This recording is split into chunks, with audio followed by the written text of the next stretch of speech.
While officials claim that both blasts were hydrogen explosions, Professor Christopher Busby, a nuclear energy expert, opines that the blast at Fukushima Daiichi Unit 3 may have been a nuclear fission criticality.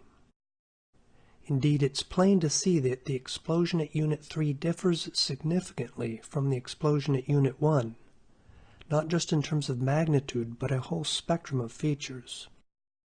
In this video, we'll examine some of those features.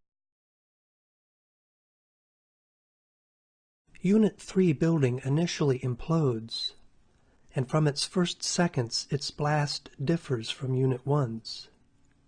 Its first smoke is pitch black, and while the force of Unit 1's blast is almost entirely lateral, the forces from Unit 3 are almost entirely straight upward, carrying massive debris 5 times the height of the building.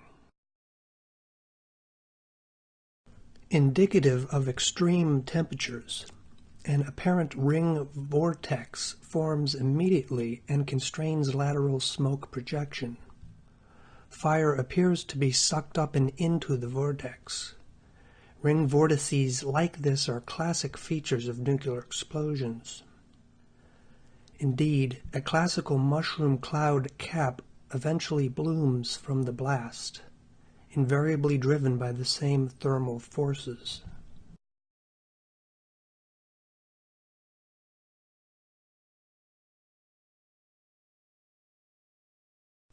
For context, let's compare the Fukushima fission reactor blast with a known test of a nuclear fission weapon. The classic thermally driven downward rotation of mushroom cloud caps is equally apparent in both cases. While all nuclear explosions have these thermally driven characteristics, not all explosions with these characteristics are nuclear. So while the visual evidence may be consistent with Busby's speculation, it is not perfect proof that Unit 3's blast was in fact a fission criticality explosion.